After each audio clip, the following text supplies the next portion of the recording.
Information ਮਿਲੀ ਸੀ 4 ਅਗਸਤ ਨੂੰ।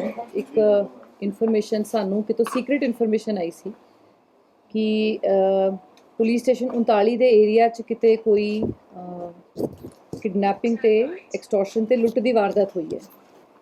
ਉਹਦੇ ਚਲੇ ਕੋਈ ਇਨਫੋਰਮੇਸ਼ਨ ਨਹੀਂ ਸੀ ਸਾਨੂੰ ਕਿਹਨੇ ਕੀਤੀ ਹੈ, ਕੌਣ ਕੰਪਲੇਨੈਂਟ ਹੈ। ਸਿਰਫ ਇੱਕ ਇਨਫੋਰਮੇਸ਼ਨ ਆਈ ਸੀ ਜਿਹਨੂੰ ਅਸੀਂ ਵੈਰੀਫਾਈ ਕਰ ਰਹੇ ਸੀ। ਸਾਡੇ ਕੋਲ ਕੋਈ 112 ਦੀ ਕਾਲ ਨਹੀਂ ਆਈ, ਕੋਈ ਫਾਰਮਲ ਕੰਪਲੇਂਟ ਨਹੀਂ ਆਈ ਇਸ ਰਿਗਾਰਡਿੰਗ। 4 ਤਰੀਕ ਨੂੰ ਸ਼ਾਮ ਨੂੰ ਅਗਲੇ ਦਿਨ ਵੀ ਅਸੀਂ ਵੈਰੀਫਾਈ ਕਰਦੇ ਰਹੇ। 5 ਤਰੀਕ ਨੂੰ ਸ਼ਾਮ ਨੂੰ ਸਾਨੂੰ ਫਿਰ ਸੀਨੀਅਰ ਆਫੀਸਰਸ ਨੂੰ ਇਨਫੋਰਮੇਸ਼ਨ ਆਈ ਕਿ ਇਸ ਤਰ੍ਹਾਂ ਦੀ ਕੋਈ ਇਨਸੀਡੈਂਟ ਹੋਇਆ ਹੈ। ਉਦੋਂ ਜਿਹੜੇ ਕੰਪਲੇਨੈਂਟਸ ਹੈ ਉਹਨਾਂ ਨੂੰ ਮੋਟੀਵੇਟ ਕੀਤਾ ਗਿਆ ਕਿ ਤੁਸੀਂ ਆਪਣਾ ਵਿਸ਼ਵਾਸ ਰੱਖ ਕੇ, ਪੁਲਿਸ 'ਚ ਵਿਸ਼ਵਾਸ ਰੱਖ ਕੇ ਤੁਸੀਂ ਆਓ, ਕੰਪਲੇਂਟ ਦਿਓ ਆਪਣੀ ਤੇ ਅਸੀਂ ਉਹਦੇ ਤੇ ਕਾਰਵਾਈ ਇਨਸ਼ੋਰ ਕਰਾਂਗੇ। ਕੰਪਲੇਨੈਂਟ ਦਾ ਨਾਮ ਹੈ ਸੰਜੇ ਗੋਇਲ, ਗਣੇਸ਼ ਨਗਰ ਬਠਿੰਡਾ ਦੇ ਰਹਿਣ ਵਾਲੇ ਹੈ। ਇਹ 5 ਤਰੀਕ ਨੂੰ ਸ਼ਾਮ ਨੂੰ ਸਾਡੇ ਕੋਲ ਆਉਂਦੇ ਹੈ ਤੇ ਇਹਨਾਂ ਨੇ ਆਪਣੀ ਸਟੇਟਮੈਂਟ 'ਚ ਦੱਸਿਆ ਕਿ 4 ਤਰੀਕ ਨੂੰ ਇਹ ਤਕਰੀਬਨ 1 ਕਰੋੜ 1 ਲੱਖ ਦਾ ਅਮਾਉਂਟ ਸੀ ਇਹਨਾਂ ਕੋਲ। ਇਹ ਚੰਡੀਗੜ੍ਹ ਕਿਸੇ ਆਪਣੇ ਕੰਮਕਾਜ ਦੇ ਸਿਲਸਿਲੇ 'ਚ ਅਮਾਉਂਟ ਲੈ ਕੇ ਆ ਰਹੇ ਸੀ। ਇੱਕ ਸਰਵੇਸ਼ ਦਾਮ ਦੇ ਬੰਦੇ ਨਾਲ ਇਹਨਾਂ ਦੀ ਗੱਲ ਹੋਈ ਜਿਨੇ ਇਹਨਾਂ ਦੀ ਕਰੰਸੀ ਐਕਸਚੇਂਜ ਦਾ ਕੁਝ ਕੰਮ ਸੀ, ਉਹਨੇ ਕਰਕੇ ਦੇਣੀ ਸੀ। ਸਰਵੇਸ਼ ਨੇ ਅੱਗੇ ਇੱਕ ਜਤਿੰਦਰ ਨਾਮ ਦੇ ਬੰਦੇ ਨਾਲ ਇਹਨਾਂ ਦਾ ਰਾਬਤਾ ਕਰਾਇਆ ਜੋ ਐਰੋ ਸਿਟੀ ਮੋਹਾਲੀ 'ਚ ਜਿਹਦੀ ਇੱਕ ਟਰੈਵਲ ਏਜੰਸੀ ਕੋਈ ਇਸ ਤਰ੍ਹਾਂ ਦੀ ਇਮੀਗ੍ਰੇਸ਼ਨ ਕੰਪਨੀ ਚੱਲ ਰਹੀ ਹੈ। ਜਤਿੰਦਰ ਕੋਲੇ ਪਹਿਲੇ ਜਾਂਦੇ, ਸੰਜੇ ਗੋਇਲ ਉਹਦਾ ਡਰਾਈਵਰ ਬਠਿੰਡੇ ਤੋਂ ਚੱਲ ਕੇ ਆਉਂਦਾ। ਪਹਿਲੇ ਜਤਿੰਦਰ ਕੋਲ ਇਹ ਆਪਣਾ ਐਰੋ ਸਿਟੀ ਜਾਂਦੇ ਆ। ਐਰੋ ਸਿਟੀ ਤੋਂ ਜਤਿੰਦਰ ਤੇ 2 ਅਣਪਛਾਤੇ ਬੰਦੇ ਮਰਸੀਡੀਜ਼ 'ਚ ਉੱਥੋਂ ਇਹਨੂੰ ਲੈ ਕੇ 40 ਸੈਕਟਰ ਦੀ ਮਾਰਕੀਟ ਲੈ ਕੇ ਆਉਂਦੇ ਆ। ਉੱਥੇ ਆ ਕੇ ਇੱਕ ਤੀਜਾ ਬੰਦਾ ਇਹਨਾਂ ਨੂੰ ਫੇਰ ਮਿਲਦਾ ਹੈ। ਉਹਦਾ ਨਾਮ ਹਲੇ ਤੱਕ ਅੰਕਿਤ ਗਿੱਲ ਕਰਕੇ ਹਲੇ ਤੱਕ ਆਇਡੈਂਟੀਫਾਈ ਹੋਇਆ। ਹਲੇ ਹੋਰ ਕਰ ਰਹੇ ਆ ਜਿਹੜੇ ਕੰਪਲੇਨੈਂਟਸ ਨੇ ਜੋ ਦੱਸਿਆ ਹਲੇ ਤੱਕ।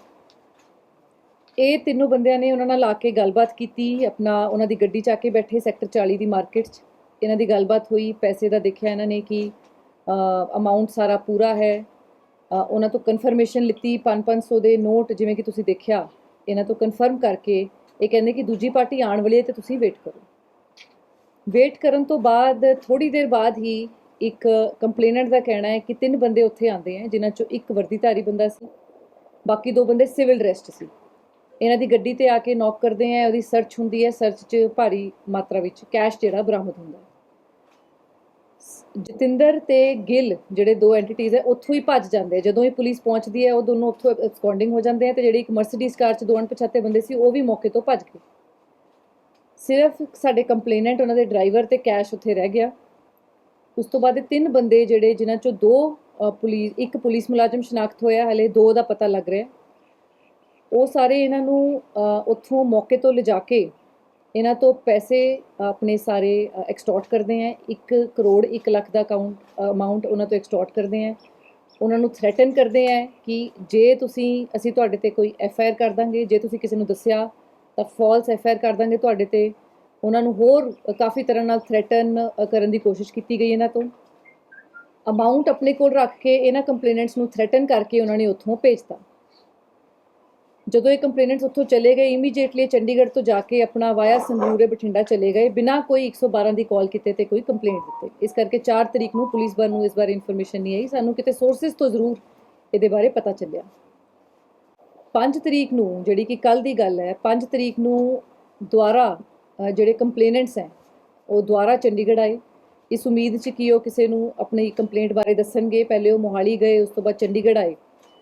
ਚੰਡੀਗੜ੍ਹ ਆਉਣ ਤੋਂ ਬਾਅਦ ਕੰਪਲੇਨੈਂਟਸ ਨੂੰ ਇੱਕ ਪੁਲਿਸ ਦਾ ਸਬ ਇੰਸਪੈਕਟਰ ਜਿਹਦਾ ਨਾਮ ਨਵੀਨ ਫੁਗਾਟ ਹੈ, ਥਾਣੇ ਤੋਂ ਕੁਛ ਹੀ ਦੂਰੀ ਤੇ ਉਹਨਾਂ ਨੂੰ ਮਿਲਿਆ। ਉਹਨਾਂ ਨੇ ਪਛਾਣ ਲਿਆ ਕਿ ਇਹੀ ਬੰਦਾ ਸੀ ਜਿਹੜਾ ਸਾਨੂੰ ਕੱਲ੍ਹ ਮਿਲਿਆ। ਉਸ ਪੁਲਿਸ ਦੇ ਸਬ ਇੰਸਪੈਕਟਰ ਨੇ ਇਹਨਾਂ ਨੂੰ ਪਛਾਣ ਲਿਆ, ਆਪਸ ਦੋਨਾਂ ਦੀ ਪਛਾਣ ਹੋ ਗਈ। ਪੁਲਿਸ ਸਬ ਇੰਸਪੈਕਟਰ ਉਹਨਾਂ ਨੂੰ ਪਹਿਲੇ ਤਾਂ ਆਪਣੇ ਕਮਰੇ 'ਚ ਲੈ ਕੇ ਆਇਆ ਥਾਣੇ 'ਚ। ਇਮੀਡੀਏਟਲੀ ਜਦੋਂ ਉਹਨੂੰ ਰਿਅਲਾਈਜ਼ ਹੋਇਆ ਕਿ ਮੈਂ ਫਸ ਜਾਵਾਂਗਾ ਇਸ ਗੱਲ 'ਚ, ਉਹ ਉਹਨਾਂ ਨੂੰ ਥਾਣੇ ਤੋਂ ਬਾਹਰ ਲੈ ਗਿਆ। ਥਾਣੇ 'ਚ ਹੋਰ ਕਿਸੇ ਨੂੰ ਇਸ ਗੱਲ ਦਾ ਪਤਾ ਨਹੀਂ ਲੱਗਿਆ ਕਿ ਕਿਹੜੇ ਕੰਪਲੇਨੈਂਟ ਆਏ ਸੀ, ਕਿਹੜੇ ਉੱਥੋਂ ਚਲੇ ਗਏ। ਸਬ ਇੰਸਪੈਕਟਰ ਨਵੀਨ ਉਹਨਾਂ ਨੂੰ ਦੁਬਾਰਾ ਉੱਥੋਂ ਲੈ ਜਾਂਦਾ। ਉਹਨਾਂ 'ਚੋਂ ਇੱਕ ਬੰਦੇ ਨੂੰ ਆਪਣੀ ਗੱਡੀ 'ਚ ਬਿਠਾਉਂਦਾ ਤੇ ਬਾਕੀਆਂ ਨੂੰ ਕਹਿੰਦਾ ਮੈਨੂੰ ਫੋਲੋ ਕਰੋ। ਆਪਣੇ ਨਾਲ ਉਹਨਾਂ ਨੂੰ ਗੱਡੀ 'ਚ ਲਿਜਾ ਕੇ ਕਾਫੀ ਦੇਰ ਇੱਧਰ ਉੱਧਰ ਉਹਨੂੰ ਘੁਮਾਉਂਦਾ ਹੈ ਤੇ ਦੋਨਾਂ ਆਪਸ 'ਚ ਫੇਰ ਗੱਲ ਹੁੰਦੀ ਹੈ। ਇਹ ਕਹਿੰਦੇ ਅਸੀਂ ਕੰਪਲੇਂਟ ਕਰਾਂਗੇ, ਉਹ ਇਹਨਾਂ ਨੂੰ ਕੋਰਸ ਕਰਦਾ ਵੀ ਤੁਸੀਂ ਕੰਪਲੇਂਟ ਨਾ ਕਰੋ। ਫਿਰ ਥ੍ਰੈਟਨ ਤੇ ਇੰਟੀਮੀਡੇਟ ਕਰਨ ਦੀ ਕੋਸ਼ਿਸ਼ ਕੀਤੀ। ਉਸ ਤੋਂ ਬਾਅਦ ਜਿਹੜੇ ਇਹ ਕੰਪਲੇਨੈਂਟ ਦੇ ਨਾਲ ਇੱਕ ਬੰਦਾ ਆਇਆ ਸੀ ਹੈਪੀ ਕਰਕੇ, ਜਿਹਨੂੰ ਨਵੀਨ ਨੇ ਆਪਣੀ ਗੱਡੀ 'ਚ ਬਿਠਾਇਆ ਸੀ, ਉਹਦੇ ਨਾਲ ਇਹਨੇ ਪ੍ਰੋਮਿਸ ਕੀਤਾ ਕਿ ਮੈਂ ਤੈਨੂੰ 84 ਲੱਖ ਦਾ ਅਮਾਊਂਟ ਮੈਂ ਤੈਨੂੰ ਵਾਪਸ ਕਰ ਦਾਂਗਾ। ਇਹਨੂੰ ਉੱਥੇ ਵੇਟ ਕਰਾਉਂਦਾ ਨਵੀਨ ਕਿਤੇ ਜਾ ਕੇ ਅਨਡਿਸਕਲੋਜ਼ ਲੋਕੇਸ਼ਨ ਤੇ ਜਾ ਕੇ ਸਾਰਾ ਕੈਸ਼ ਰਿਟਰੀਵ ਕਰਕੇ ਲਿਆ ਕੇ ਇਹਨੂੰ 2 ਬੈਗਸ ਉਹਨੇ ਕੈਸ਼ ਦੇ ਫੜਾਤੇ। ਉਹ 2 ਬੈਗਸ ਕੈਸ਼ ਲੈ ਕੇ ਜਿਹੜਾ ਹੈਪੀ ਨਾਮ ਦਾ ਮੁੰਡਾ ਉਹ ਫੇਰ ਪੁਲਿਸ ਸਟੇਸ਼ਨ ਨਹੀਂ ਆਇਆ, ਉੱਥੋਂ ਚਲੇ ਗਏ ਉੱਥੋਂ। ਜਦੋਂ ਦੁਬਾਰਾ ਉਹਨਾਂ ਨੂੰ ਕਾਲ ਕੀਤਾ ਗਿਆ, ਉਹਨਾਂ ਨੂੰ ਵਿਸ਼ਵਾਸ ਦਵਾਇਆ ਗਿਆ ਪੁਲਿਸ ਡਿਪਾਰਟਮੈਂਟ ਵੱਲੋਂ ਕਿ ਜਿਹੜੀ ਵੀ ਤੁਹਾਡੀ ਗ੍ਰੀਵੈਂਸ ਅਸੀਂ ਰਿਡਰੈਸ ਕਰਾਂਗੇ। ਕੰਪਲੇਨੈਂਟਸ ਦੇ ਮਨ 'ਚ ਨੈਚੁਰਲੀ ਬਹੁਤ ਡਰ ਸੀ, ਕਿਉਂਕਿ ਐਸਆਈ ਨਵੀਨ ਨੇ ਉਹਨਾਂ ਨੂੰ ਪੂਰਾ ਥ੍ਰੈਟਨ ਕੀਤਾ, ਡਰਾਇਆ। ਕੰਪਲੇਨੈਂਟਸ ਦੀ ਵਰਜਨ ਦੇ ਅਕੋਰਡਿੰਗ ਝੂਠੀ ਐਫਆਈਆਰ 'ਚ ਫਸਾਉਣ ਦੀ ਉਹਨਾਂ 'ਤੇ ਪੂਰਾ ਥ੍ਰੈਟਨ ਕੀਤਾ, ਇਸ ਕਰਕੇ ਪੁਲਿਸ ਸਟੇਸ਼ਨ ਆਉਣ ਤੋਂ ਵੀ ਉਹ ਡਰੇ।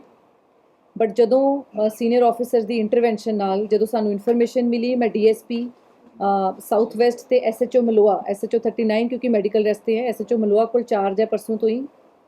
ਐਸਐਚਓ ਮਲੋਆ ਤੇ 39 ਆਪਣਾ ਸਾਊਥ ਵੈਸਟ ਡੀਐਸਪੀ ਸਾਹਿਬ, ਇਹਨਾਂ ਨੂੰ ਥਾਣੇ ਭੇਜਿਆ ਗਿਆ।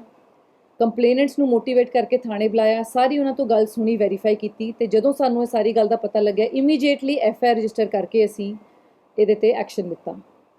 ਇਹ ਕੱਲ੍ਹ ਰਾਤ ਦੀ ਗੱਲ ਹੈ, ਸਾਨੂੰ ਤਕਰੀਬਨ 8-9 ਵਜੇ ਦਾ ਪਤਾ ਲੱਗਿਆ ਸਾਰੀ ਗੱਲ ਦਾ, ਜਦੋਂ ਕੰਪਲੇਨੈਂਟ ਸਾਡੇ ਕੋਲ ਪਹੁੰਚੇ ਤੇ ਇਮੀਡੀਏਟਲੀ ਉਹਨਾਂ ਦੀ ਸਟੇਟਮੈਂਟ ਨੋਟ ਕਰਕੇ ਕੱਲ੍ਹ अर्ਲੀ ਮਾਰਨਿੰਗ ਅਸੀਂ ਇਹਦੇ ਤੇ ਐਕਸ਼ਨ ਲੈ ਕੇ ਐਫਆਈਆਰ ਕਰਤੀ। ਜਿਹੜੇ ਕੰਪਲੇਨੈਂਟ, ਇੱਕ ਉਹਨਾਂ ਦੇ ਦੋਸਤ ਹੈਪੀ ਕਰਕੇ ਜਿਹੜਾ ਬੰਦਾ ਹੈ, ਉਹ ਸਾਰੇ ਕੈਸ਼ ਜਿਹੜਾ ਉਹਨੇ ਵਾਪਸ ਵੀ ਕੀਤਾ, ਕੁਝ ਕੈਸ਼ ਅਮਾਊਂਟ ਉਹ ਲੈ ਕੇ ਬਠਿੰਡੇ ਚਲੇ ਗਏ ਸੀ, ਉਹਨਾਂ ਨੂੰ ਵੀ ਮੋਟੀਵੇਟ ਕਰਕੇ ਵਾਪਸ ਬੁਲਾਇਆ ਗਿਆ। ਉਹਨਾਂ ਨੂੰ ਅਸ਼ੋਰੈਂਸ ਦਿੱਤੀ ਗਈ ਕਿ ਪੁਲਿਸ ਬਿਲਕੁਲ ਫੇਅਰਲੀ ਇਸ ਕੇਸ ਨੂੰ ਇਨਵੈਸਟੀਗੇਟ ਕਰੇਗੀ, ਜੋ ਕਿ ਉਹਨਾਂ ਨੇ ਆ ਕੇ ਵਾਪਸ ਇਹ ਕੈਸ਼ ਜਿਹੜਾ ਨਵੀਨ ਤੋਂ ਉਹਨਾਂ ਨੇ ਲਿਆ ਸੀ ਸਾਨੂੰ ਦਿੱਤਾ ਹੈ। ਉਹ ਸਾਰਾ 75 ਲੱਖ ਦਾ ਅਮਾਊਂਟ ਕੇਸ 'ਚ ਫਾਰਮਲੀ ਅਸੀਂ ਸੀਜ਼ ਕੀਤਾ, ਰਿਕਵਰ ਕੀਤਾ ਤੇ ਪ੍ਰੋਪਰ ਕੋਰਟ ਦੀ ਕਾਰਵਾਈ ਤੋਂ ਬਾਅਦ ਕੰਪਲੇਨੈਂਟਸ ਨੂੰ ਵਾਪਸ ਕੀਤਾ ਜਾਏਗਾ। ਇਹਦੀ ਇਨਫੋਰਮੇਸ਼ਨ ਮਿਲਣ ਤੇ ਐਫਆਈਆਰ ਨੰਬਰ 140/23, 365, 386, 420, 506, 120 ਵਿੱਚ ਰਜਿਸਟਰ ਕੀਤੀ ਗਈ ਹੈ। ਜਿਹੜੇ ਐਸਆਈ ਨਵੀਨ, ਹੋਰ ਜਿਹੜੇ ਬੰਦੇ ਇਹਨਾਂ 'ਚ ਜਿਨ੍ਹਾਂ ਦੇ ਨਾਮ ਆਏ ਆ, ਸਰਵੇਸ਼, ਜਤਿੰਦਰ, ਅੰਕਿਤ ਗਿੱਲ, ਨਵੀਨ ਦੇ ਨਾਲ 2 ਅਣਪਛਾਤੇ ਹੋਰ ਬੰਦੇ, ਉਹ ਪੁਲਿਸ ਦੇ ਆ ਕਿ ਨਹੀਂ ਆ, ਉਹ ਹਾਲੇ ਅਸੀਂ ਵੈਰੀਫਾਈ ਕਰ ਰਹੇ ਹਾਂ, ਕਿਉਂਕਿ ਕੰਪਲੇਨੈਂਟਸ ਨੂੰ ਸਾਰੇ ਹੋਰ ਵੀ ਮੁਲਾਜ਼ਮਾਂ ਦੀ ਫੋਟੋਆਂ ਦਿਖਾਈਆਂ ਗਈਆਂ ਜੋ ਕਿਸੇ ਨੇ ਉਹਨਾਂ ਨੇ ਆਇਡੈਂਟੀਫਾਈ ਨਹੀਂ ਕੀਤੇ। ਐਰੋਸਿਟੀ ਤੋਂ 2 ਹੋਰ ਅਣਪਛਾਤੇ ਬੰਦੇ ਆਏ ਸੀ, ਸਾਰਿਆਂ ਦੇ ਖਿਲਾਫ ਇਹ ਐਫਆਈਆਰ ਦਰਜ ਕੀਤੀ ਹੈ। ਜਿੰਨੇ ਸਾਨੂੰ ਆਇਡੈਂਟੀਫਾਈ ਹੋਏ ਸਾਰੇ ਐਬਸਕੌਂਡਿੰਗ ਹੈ ਅੱਜ ਦੀ ਡੇਟ 'ਚ, ਤੇ ਉਹਨਾਂ ਨੂੰ ਫੜਨ ਦੀ ਪੂਰੀ ਕੋਸ਼ਿਸ਼ ਕੀਤੀ ਜਾ ਰਹੀ ਹੈ। ਅਲੱਗ-ਅਲੱਗ ਟੀਮਾਂ ਸਾਡੀਆਂ ਉਹਨਾਂ ਨੂੰ ਫੜਨ ਤੇ ਲੱਗੀਆਂ ਹੋਈਆਂ। ਕੈਸ਼ ਜਿਹੜਾ ਮੈਕਸਿਮਮ ਅਮਾਊਂਟ ਜਿਹੜਾ ਰਿਕਵਰ ਕਰ ਲਿੱਤਾ ਗਿਆ ਹੈ।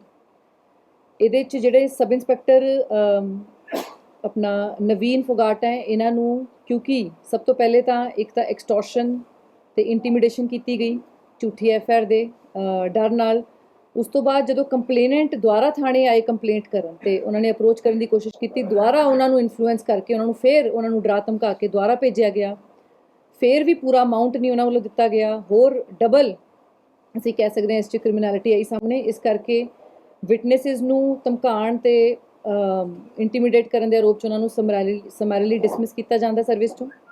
ਉਹਦੇ ਆਰਡਰਸ ਹੋ ਗਏ ਨੇ ਤੇ ਹੁਣ ਅੱਗੇ ਦੀ ਤਫਤੀਸ਼ ਸਾਡੀ ਜਾਰੀ ਹੈ। ਜਦੋਂ ਵੀ ਕੋਈ ਵੀ ਅੱਗੇ ਖੁਲਾਸਾ ਹੋਏਗਾ ਤੁਹਾਨੂੰ ਅਪਡੇਟ ਕੀਤਾ ਜਾਵੇਗਾ ਤੇ ਸਾਰੇ ਬੰਦੇ ਨੂੰ ਅਰੈਸਟ ਕਰਕੇ ਅਸੀਂ ਕੰਪਲੇਨੈਂਟਸ ਨੂੰ ਜਸਟਿਸ ਦਵਾਵਾਂਗੇ। अभी तक 4 बाई नेम है, बाकी अननोन है जी। मैम ये सारी जो वारदात हुई है इसमें किसी और भी मतलब अभी तक कुछ सीनियर अफसरों को पता था कि सारी ये चीज़ें अभी तक अगर जिवें मैं ਤੁਹਾਨੂੰ ਦੱਸਿਆ 4 ਤਰੀਕ ਨੂੰ ਸਾਨੂੰ ਇਨਫੋਰਮੇਸ਼ਨ ਆਈ ਸੀ, ਸੀਕ੍ਰੀਟ ਇਨਫੋਰਮੇਸ਼ਨ ਆਈ ਸੀ ਕੁਝ ਸੋਰਸਸ ਤੋਂ ਕਿ ਇਸ ਤਰ੍ਹਾਂ ਦੀ ਵਾਰਦਾਤ ਹੋਈ ਹੈ। ਉਦੋਂ ਤੋਂ ਹੀ ਅਸੀਂ ਵੈਰੀਫਾਈ ਕਰਨ ਦੀ ਕੋਸ਼ਿਸ਼ ਕੀਤੀ, ਬਟ ਕਿਉਂਕਿ ਕੰਪਲੇਨੈਂਟ ਕੋਈ ਸਾਹਮਣੇ ਨਹੀਂ ਆ ਰਹੇ ਸੀ, ਜਿਵੇਂ ਕਿ ਜ਼ਾਹਿਰ ਹੈ ਉਹਨਾਂ ਨੂੰ ਥ੍ਰੈਟਨ ਕੀਤਾ ਗਿਆ ਸੀ, ਇੰਟੀਮੀਡੇਟ ਕੀਤਾ ਗਿਆ ਸੀ। ਸੀਨੀਅਰ ਆਫੀਸਰ ਦੀ ਅਸ਼ੋਰੈਂਸ ਤੇ ਉਹਨਾਂ ਦੀ ਜਿਹੜੀ ਆਪਾਂ ਕੁਇਕਲੀ ਇਹਦੇ ਤੇ ਜਦੋਂ ਸਾਡੀ ਧਿਆਨ 'ਚ ਆਇਆ ਮਾਮਲਾ, ਅਸੀਂ ਇਮੀਡੀਏਟਲੀ ਐਫਆਈਆਰ ਦਰਜ ਕੀਤੀ ਹੈ। ਉਹਨਾਂ ਨੇ ਸਾਡੇ 'ਚ ਕੌਨਫੀਡੈਂਸ ਦਿਖਾਇਆ, ਇਸੇ ਕਰਕੇ ਅੱਗੇ ਸਾਰੀ ਕਾਰਵਾਈ ਹੋਈ ਹੈ। ਇਸੇ ਕਰਕੇ ਉਹਨਾਂ ਨੇ ਜਿਹੜਾ ਅਮਾਊਂਟ ਵੀ ਰਿਕਵਰ ਕੀਤਾ ਸਾਨੂੰ ਦਿੱਤਾ ਆ ਕੇ, ਤੇ ਕਿਉਂਕਿ ਸੀਨੀਅਰ ਆਫੀਸਰਸ ਦੀ ਅਸ਼ੋਰੈਂਸ ਸੀ, ਇਸੇ ਕਰਕੇ ਉਹਨਾਂ ਨੇ ਹੁਣ ਵਿਸ਼ਵਾਸ ਦਵਾਇਆ ਤੇ ਹੁਣ ਸਾਡੇ ਨਾਲ ਕੰਪਲੇਨੈਂਟਸ ਕੋਆਪਰੇਟ ਕਰ ਰਹੇ ਨੇ। ਇਹ ਜੀ ਹਲੇ ਦੇਖੋ, ਜਿਹੜੀ ਮੈਂ ਤੁਹਾਨੂੰ ਐਗਜ਼ੈਕਟਲੀ ਤੁਹਾਨੂੰ ਸਟੋਰੀ ਦੱਸਦੀ, ਇਹਨਾਂ ਦੀ ਕਨਾਈਵੈਂਸ ਆਪਸ 'ਚ ਕੀ ਸੀ।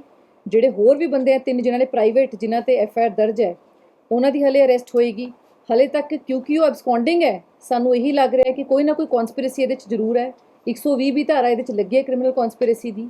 ਬਾਕੀ ਜਿਹੜੀ ਸਾਰੀ ਗੱਲ ਇਹਨਾਂ ਦੀ ਅਰੈਸਟ ਤੋਂ ਬਾਅਦ ਸਾਨੂੰ ਅਨਰੈਵਲ ਹੋਈ। ਜਿਹੜਾ ਕੰਪਲੇਨਟ ਹੈ ਉਹਦੇ ਕੋਲ ਇੰਨੀ ਅਮਾਉਂਟ ਮੈਂ ਕਿਸ ਤਰ੍ਹਾਂ ਉਹ ਤਾਂ ਜੀ ਉਹ ਸਾਡਾ ਮਾਮਲਾ ਨਹੀਂ ਪੁਲਿਸ ਦਾ। ਕੰਪਲੇਨੈਂਟ ਨੇ ਸਾਨੂੰ ਕਿਹਾ ਕਿ ਉਹਦੇ ਕੋਲ ਇਹਦਾ ਪੈਸਾ ਸੀ ਜਿਹੜਾ ਉਹਨਾਂ ਨੇ ਆਪੇ ਆ ਕੇ ਡਿਸਕਲੋਜ਼ ਕੀਤਾ ਹੈ ਤੇ ਉਹਦੇ ਤੋਂ ਆਪਣਾ ਚੋਰੀ ਹੋਇਆ ਸੀ, ਉਹਦੇ ਤੋਂ ਸਨੈਚ ਹੋਇਆ ਹੈ, ਐਕਸਟੋਰਸ਼ਨ ਹੋਈ ਹੈ।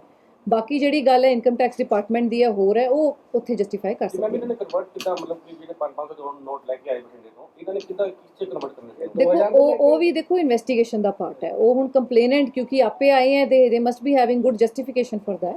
ਤੇ ਉਹ ਅੱਗੇ ਇਹ ਸਾਰੇ ਤੁਸੀਂ ਦੇਖਿਆ ਜੀ ਹੁਣੇ ਆਪੀ ਰਿਕਵਰ ਕੀਤਾ ਅਮਾਊਂਟ, ਉਹ ਸੇਮ ਅਮਾਊਂਟ ਹੈ, 500 ਦੇ ਨੋਟ ਸੀ ਸਾਰੇ। ਕੈਸ਼ ਸਿਰਫ ਇਹਨਾਂ ਦਾ ਸ਼ੋ ਹੋਇਆ 500 ਦਾ 2000 ਦਾ ਸ਼ੋ ਤਾਂ ਨਹੀਂ ਹੋਇਆ ਨਹੀਂ ਹਲੇ ਕਿਤੇ ਨਹੀਂ ਆਇਆ ਜੀ। ਇਹ ਤਾਂ ਕੰਪਲੇਨੈਂਟ ਜਿਹੜਾ ਅਮਾਉਂਟ ਲੈ ਕੇ ਆਇਆ ਸੀ ਸਿਰਫ ਉਹੀ ਅਮਾਉਂਟ ਹੈ ਜਿਹੜੀ ਇਹਨਾਂ ਨੂੰ ਪ੍ਰੋਮਿਸ ਕੀਤਾ ਗਿਆ ਸੀ ਦੂਜੀ ਪਾਰਟੀ ਦੇਗੀ, ਉਹ ਤਾਂ ਕਦੀ ਪਿਕਚਰ 'ਚ ਆਇਆ ਹੀ ਨਹੀਂ ਹਲੇ। ਮੈਮ ਫੋਗਾਟ ਕੀ ਕਹਿ ਕੇ ਇਹਨਾਂ ਨੂੰ ਐਕਸਟੋਰਟ ਕਰਿਆ ਸੀਗਾ? ਉਹਨਾਂ ਨੂੰ ਜੀ ਕਿ ਤੁਹਾਡੇ ਤੇ ਝੂਠੀ ਐਫਆਈਆਰ ਕਰ ਦਾਂਗੇ। ਇਹਨਾਂ ਨੂੰ ਇਹ ਵੀ ਬੋਲਿਆ ਗਿਆ ਕਿ ਤੁਸੀਂ ਇਹ ਅਮਾਉਂਟ ਕਿਸੇ ਇਲੀਗਲ ਕੰਮ ਲਈ ਲਿਆਏ ਹੋ, ਤੁਸੀਂ ਇਹ ਅਮਾਉਂਟ ਕਿਸੇ ਕਮਿਊਨਲ ਰਾਈਟ ਲਈ ਯੂਜ਼ ਕਰੋਗੇ, ਇਸ ਤਰ੍ਹਾਂ ਦੀਆਂ ਗੱਲਾਂ ਉਹਨਾਂ ਨੂੰ ਦੱਸੀਆਂ ਗਈਆਂ ਤੇ ਉਹਨਾਂ ਨੂੰ ਡਰਾਇਆ ਗਿਆ। ਕੁਝ ਪਤਾ ਲੱਗਿਆ ਹੈ ਕਿ ਅਚਾਨਕ ਹੀ ਗਸ਼ਤ ਕਰ ਰਹੇ ਸੀ ਪੁਲਿਸ ਵਾਲੇ ਜਦ ਉੱਥੇ ਪਹੁੰਚੇ ਹੈ ਜਾਂ ਨਹੀਂ, ਇਹ ਗਸ਼ਤ ਵਾਲੀ ਕੋਈ ਗੱਲ ਨਹੀਂ ਜਿਹਦੇ ਸਾਹਮਣੇ ਆਈ। ਜਿਵੇਂ ਕਿ ਆਪਾਂ ਪਹਿਲੇ ਦੱਸ ਰਹੇ ਹਾਂ ਕਿ ਕੋਈ ਨਾ ਕੋਈ ਕ੍ਰਿਮੀਨਲ ਕਨਸਪੀਰੇਸੀ ਜ਼ਰੂਰ ਹੈ, ਇਹਦੇ 'ਚ 120 ਵੀ ਆਪਾਂ ਲਾਈ ਹੈ। ਜਿਹੜੀ ਸਾਰੀ ਸਟੋਰੀ ਸੁਣ ਕੇ ਸਾਨੂੰ ਗੱਲ ਇਹਦੇ 'ਚ ਸਮਝ ਆਈ ਹੈ, ਗਸ਼ਤ ਤੇ ਨਹੀਂ ਸੀ, ਮਾਰਕੀਟ ਦੇ ਵਿੱਚ ਜਾ ਕੇ ਇਹਨਾਂ ਨੇ ਇਮੀਡੀਏਟਲੀ ਉਸੇ ਕਾਰ ਨੂੰ ਨੌਕ ਕੀਤਾ ਤੇ ਉੱਥੇ ਕੋਈ ਨਾ ਕੋਈ ਜ਼ਰੂਰ ਇਹਨਾਂ ਦੀ ਕਨਸਪੀਰੇਸੀ ਰਹੀ ਹੋਏਗੀ। 3 ਪ੍ਰਾਈਵੇਟ ਬੰਦੇ ਤੇ 1 ਪੁਲਿਸ ਦਾ ਮੁਲਾਜ਼ਮ, ਤੇ ਇਹ ਸਾਰੀ ਜਿਹੜੀ ਕਨਸਪੀਰੇਸੀ ਐਂਡ ਰੈਵਲ ਉਦੋਂ ਹੋਏਗੀ ਜਦੋਂ ਇਹਨਾਂ ਦੀ ਅਰੈਸਟ ਹੋਏਗੀ। ਉਹ ਵੀ ਜਲਦੀ ਕਰਕੇ ਅਸੀਂ ਇਹਨਾਂ ਨੂੰ ਉਹ ਕਰਾਂਗੇ। ਮੈਮ ਜਦੋਂ ਇਹਦਾ ਕ੍ਰਿਮੀਨਲ ਬੈਕਗ੍ਰਾਉਂਡ ਵੀ ਰਿਹਾ ਆਪਣਾ ਫੋਗਾਟ ਦਾ, ਪਹਿਲਾਂ ਵੀ ਰੇਪ ਕੇਸ 'ਚ ਰਿਹਾ ਅੰਦਰ, ਤੇ ਇਹਨੂੰ ਐਡੀਸ਼ਨਲ ਐਸਐਚਓ ਜਾਣ ਦੀ ਲੋੜ ਸੀ? ਇਹ ਸਬ ਇੰਸਪੈਕਟਰ ਨਵੀਨ ਫੋਗਾਟ ਹੈ ਜਿਹੜਾ, ਇਹਦੇ 'ਚ ਪਹਿਲੇ ਇੱਕ ਰੇਪ ਦਾ ਕੇਸ ਇਹਦੇ ਤੇ ਦਰਜ ਸੀ, ਉਹਦੇ 'ਚ ਡਿਸਮਿਸ ਹੋਇਆ ਸੀ। ਉਸ ਤੋਂ ਬਾਅਦ ਰੇਪ ਕੇਸ 'ਚ ਇਹਦੀ ਬਹਾਲੀ ਐਕਵਿਟਲ ਹੋ ਗਿਆ ਸੀ ਜੀ, ਇਹ ਕੋਰਟ ਤੋਂ ਬਾਇਜ਼ਤ ਬਰੀ ਹੋਇਆ ਹੈ। ਕ੍ਰਿਮੀਨਲ ਬੈਕਗ੍ਰਾਉਂਡ ਨਾ ਹੋਣ, ਕਿਉਂਕਿ ਬੈਕਗ੍ਰਾਉਂਡ ਜ਼ਰੂਰ ਸੀ ਬਟ ਉਹਨੇ ਕ੍ਰਿਮੀਨਲ ਕੇਸ ਕੋਈ ਪੈਂਡਿੰਗ ਨਹੀਂ ਸੀ। ਜਿਹਨੇ ਤੇ ਕ੍ਰਿਮੀਨਲ ਕੇਸਿਸ ਪੈਂਡਿੰਗ ਹੁੰਦੇ ਹੈ ਉਹਨਾਂ ਦੀ ਪੁਲਿਸ ਸਟੇਸ਼ਨ 'ਚ ਪੋਸਟਿੰਗ ਨਹੀਂ ਹੁੰਦੀ, because there was no criminal case pending against him. Due procedure ਤੋਂ ਬਾਅਦ ਇਸ ਨੂੰ ਬਹਾਲ ਕੀਤਾ ਗਿਆ ਸੀ। ਉਸ ਤੋਂ ਬਾਅਦ ਇਹਦੀ ਨਾਰਮਲ ਰੂਟੀਨ 'ਚ ਇਹਦੀ ਪੋਸਟਿੰਗ ਹੋਈ ਸੀ। ਬਟ ਜਿਹੜਾ ਇਹਨਾਂ ਦਾ ਪਰਸਨਲ ਕੰਡਕਟ ਹੈ ਉਹ ਅਸੀਂ ਹੁਣ ਦੇਖ ਸਕਦੇ ਹਾਂ ਕਿ ਇਸ ਤਰ੍ਹਾਂ ਦੇ ਕੇਸ 'ਚ ਇਨਵੋਲਵ ਹੋ ਕੇ, ਇਸ ਕਰਕੇ ਇਮੀਡੀਏਟਲੀ ਇਹਨਾਂ ਨੂੰ ਹੁਣ ਵਿਟਨੈਸ ਨੂੰ ਵੀ ਅੱਗੇ ਥ੍ਰੈਟਨ ਕਰ ਰਹੇ, ਇਸ ਕਰਕੇ ਇਹਨਾਂ ਨੂੰ ਡਿਸਮਿਸ ਕੀਤਾ ਜਾਂਦਾ ਹੈ। ਜਦੋਂ ਤੁਸੀਂ ਦੱਸਿਆ ਵੀ 84 ਲੱਖ ਉਹ ਰਿਟਰਨ ਕਰਨ ਨੂੰ ਤਿਆਰ ਹੋ ਗਿਆ ਸੀ, ਫਿਰ ਉਹਨੇ 75 ਵੀ ਕਿਤੇ ਸੀ? ਜਦੋਂ ਇਹਨੇ ਕੰਪਲੇਨੈਂਟ ਜੀ ਇਹਨਾਂ ਨੇ ਘਰ ਜਾ ਕੇ ਆਪਣੀ ਗਿਣਤੀ ਕੀਤੀ ਤਾਂ ਉਹਦੇ 'ਚ 75 ਲੱਖ ਦਾ ਅਮਾਉਂਟ ਆਇਆ ਤੇ ਉਹ ਇਹਨਾਂ ਨੇ ਆ ਕੇ ਸਾਡੇ ਕੋਲ ਸਰੈਂਡਰ ਕੀਤਾ। ਮੈਂ ਫੋਗਾਟ ਆਪਣੀ ਪਰਸਨਲ ਕੈਪੈਸਿਟੀ 'ਚ ਮੰਗ ਰਹੇ ਸੀ ਕਿ ਸਟਾਰਟ ਕਰ ਰਹੇ ਸੀ ਜਾਂ ਕਿਸੇ ਸੀਨੀਅਰ ਅਫਸਰ ਦਾ ਵੀ ਰੋਲ ਆ ਰਿਹਾ ਸੀ? ਨਹੀਂ, ਬਿਲਕੁਲ ਜੀ ਪਰਸਨਲ ਕੈਪੈਸਿਟੀ 'ਚ ਕੀਤਾ। ਜੋ ਵੀ ਹਲੇ ਕੰਪਲੇਨੈਂਟਸ ਨੇ ਐਜ਼ ਇਟ ਇਜ਼ ਸਾਨੂੰ ਗੱਲ ਦੱਸੀ ਹੈ, ਸਾਰੀ ਐਫਆਈਆਰ 'ਚ ਰਿਕਾਰਡਡ ਹੈ, ਤੁਹਾਡੇ ਕੋਲ ਸਾਰਿਆਂ ਕੋਲ ਇਨਫੋਰਮੇਸ਼ਨ ਹੈ ਪੂਰੀ ਉਹਦੇ ਬਾਰੇ, ਤੇ ਅੱਗੇ ਵੀ ਜੋ ਹੁਣ ਡਿਸਕਲੋਜ਼ਰ ਹੋਏਗਾ ਉਹ ਵੀ ਸਾਰਾ ਆਪਾਂ ਕੰਪਲੇਨਰ ਨੇ ਕੁਝ ਦੱਸਿਆ ਤਾਂ ਹੋਣਾ ਵੀ ਇੰਨਾ ਪੈਸਾ ਲੈ ਕੇ ਕੀ ਕਰਨਾ ਹੈ, ਕੋਈ ਐਕਸਚੇਂਜ ਕਰਨਾ ਸੀ ਜਾਂ ਕੀ ਕਰਨਾ ਸੀ? ਉਹਨਾਂ ਦੇ ਹਿਸਾਬ ਨਾਲ ਉਹ ਐਕਸਚੇਂਜ ਹੀ ਕਰਨ ਆਈ ਸੀ। ਕੰਪਲੇਨੈਂਟ ਦੇ ਹਿਸਾਬ ਨਾਲ ਉਹ ਐਕਸਚੇਂਜ ਹੀ ਕਰਨ ਆਈ ਸੀ। 500 ਤੋਂ ਵੈਲਿਡ ਚੱਲ ਹੀ ਰਿਹਾ, 2000 ਦੇ ਹੁੰਦੇ ਤਾਂ ਜਿੱਦਾਂ ਮਤਲਬ ਨਹੀਂ, ਇਹਨਾਂ ਦੀ ਜੀ ਜ਼ਰੂਰ ਕੋਈ ਨਾ ਕੋਈ ਦੂਜੇ ਬੰਦੇ ਨਾਲ ਡੀਲ ਹੋਈ ਹੋਣੀ, ਉਹਦੇ ਲਈ ਤਾਂ ਉਹ ਉਹੀ ਕਰਨ ਆਈ ਸੀ। ਆਪਣਾ ਪੁਲਿਸ ਦਾ ਕੰਮ ਉੱਥੇ ਸ਼ੁਰੂ ਹੁੰਦਾ ਜਦੋਂ ਇਹਨਾਂ ਦਾ ਪੈਸਾ ਜਿਹੜਾ ਹੈ ਉਹ ਕਿਸੇ ਨੇ ਐਕਸਟੋਰਟ ਕਰਕੇ ਲੈ ਗਿਆ। ਜਿਹੜੀ ਆਪਣੀ ਇਹਨੇ ਬਾਕੀ ਲੀਗਲ ਕਾਰਵਾਈ ਹੈ ਉਹ ਆਪਣੀ ਅਲੱਗ ਤੌਰ ਤੇ ਦੇਖੀ ਇਨਕਮ ਟੈਕਸ ਨੂੰ ਤੁਸੀਂ ਲਿਖੋਗੇ? ਉਹ ਨੈਚੁਰਲੀ ਜੀ ਅਲੱਗ-ਅਲੱਗ ਏਜੰਸੀਜ਼ ਇਨਵੋਲਵ ਹੋਣਗੀਆਂ, ਜੋ ਵੀ ਇਹਦੇ 'ਚ ਨਿਕਲੇਗਾ ਉਹਦੇ 'ਚ ਆਪਣਾ ਮੈਮ ਇਸ ਤਰ੍ਹਾਂ everyone is ਦੀਆਂ answerable। ਪਹਿਲਾਂ ਵੀ 2-3 ਕੇਸਿਸ ਇਸੇ ਮਹੀਨੇ 'ਚ ਹੋ ਚੁੱਕੇ ਹਨ, ਤੁਸੀਂ ਕਿਸ ਤਰ੍ਹਾਂ ਉਹ ਇੰਸ਼ੋਰ ਕਰ ਰਹੇ ਹੋ ਜਾਂ ਫਿਰ ਪੁਲਿਸ ਬਰੀਫਿੰਗ ਕਰ ਰਹੇ ਹੋ, ਕਿਉਂਕਿ ਕਰਪਸ਼ਨ ਫਰੀ ਨੂੰ ਲੈ ਕੇ ਕਈ ਇਸ ਤਰ੍ਹਾਂ ਦੇ ਇਲਜ਼ਾਮ ਲੱਗ ਚੁੱਕੇ ਨੇ? ਦੇਖੋ, ਬਰੀਫਿੰਗ ਤਾਂ ਆਪਾਂ ਇਹ ਕਰਦੇ ਹਾਂ ਆਪਾਂ ਕਿ ਤੁਸੀਂ ਜਿਹੜੀ ਮਾਰਨਿੰਗ ਬਰੀਫਿੰਗ ਹੁੰਦੀ ਹੈ ਅਸੀਂ ਡਿਊਟੀ ਬਾਰੇ ਬਰੀਫ ਕਰਦੇ ਹਾਂ। ਇਹ ਬਰੀਫਿੰਗ ਕਰਨਾ ਕਿ ਕਰਪਸ਼ਨ ਨਹੀਂ ਹੈ, ਕੋਈ ਬਰੀਫਿੰਗ ਨਹੀਂ ਹੈ, ਇਹ ਤਾਂ ਤੁਹਾਡੀ ਲਾਅ ਬਾਉਂਡ ਡਿਊਟੀ ਹੈ ਸਾਡੀ ਕਿ ਆਪਾਂ ਇਮਾਨਦਾਰੀ ਨਾਲ ਆਪਣੀ ਤਨਦੇਹੀ ਨਾਲ ਡਿਊਟੀ ਕਰੀਏ। ਤੇ ਜੇ ਕੋਈ ਮੁਲਾਜ਼ਮ ਗੜਬੜ ਕਰਦਾ ਹੈ ਤੇ ਜੇ ਕੋਈ ਮੁਲਾਜ਼ਮ ਕ੍ਰਿਮੀਨਲ ਐਕਸ਼ਨ ਕਰਦਾ ਹੈ ਉਹ ਤੇ ਉਹਦੇ 'ਚ ਤੇ ਕ੍ਰਿਮੀਨਲ 'ਚ ਕੋਈ ਫਰਕ ਨਹੀਂ ਹੈ ਸਾਡੇ ਵੱਲੋਂ। ਜਿਵੇਂ ਕਿ ਤੁਸੀਂ ਇਸ ਕੇਸ 'ਚ ਦੇਖ ਸਕਦੇ ਹੋ, ਜਿਵੇਂ ਸੀਨੀਅਰ ਅਫਸਰ ਦੇ ਧਿਆਨ 'ਚ ਆਇਆ, ਮੇਰੇ ਧਿਆਨ 'ਚ ਆਇਆ, ਡੀਐਸਪੀ ਸਾਹਿਬ ਨੂੰ ਅਸੀਂ ਇਮੀਡੀਏਟਲੀ ਉੱਥੇ ਭੇਜਿਆ ਤੇ ਇਮੀਡੀਏਟਲੀ ਅਸੀਂ ਇਨਸ਼ੋਰ ਕੀਤਾ ਕਿ ਵਿਦਆਊਟ ਡਿਲੇ ਐਫਆਈਆਰ ਰਜਿਸਟਰ ਹੋਵੇ ਤੇ ਜਿਹੜੇ ਵੀ ਕਲਪ੍ਰਿਟਸ ਹਨ ਉਹਨਾਂ ਨੂੰ ਅਸੀਂ ਅਕਾਊਂਟ ਫॉर ਕਰੀਏ ਤੇ ਸਾਰਾ ਇਹਨਾਂ ਦਾ ਪੈਸਾ ਜਿਹੜਾ ਵਾਪਸ ਕਰਾਂਗੇ। ਆਪਾਂ ਤਾਂ ਕਹਿ ਰਹੇ ਹਾਂ ਜੀ, ਆਪਾਂ ਵੀ have added 120B, it may be pre planned, ਕੋਈ ਹੋ ਸਕਦਾ ਸਾਜ਼ਿਸ਼ ਦੇ ਤਹਿਤ ਇਹਨਾਂ ਨੂੰ ਬੁਲਾਇਆ ਹੋਵੇ, ਬਟ ਉਹ ਹਲੇ ਕਹਿਣਾ ਸਾਡੇ ਲਈ ਔਖਾ ਹੈ ਕਿਉਂਕਿ ਹਲੇ ਸਾਡੀ ਪੂਰੀ ਕਨਸਪੀਰੇਸੀ ਜਿਹੜੀ ਅਨਰੈਵਲ ਨਹੀਂ ਹੋਈ। ਨਹੀਂ, ਇਹ ਜੀ ਬਿਜ਼ਨਸਮੈਨ ਹੈ, ਇਹਨਾਂ ਦੇ ਕੋਈ ਮਤਲਬ ਈ ਟੇਬਲਸ ਦਾ ਕੁਝ ਬਿਜ਼ਨਸ ਹੈ ਇਹਨਾਂ ਦਾ।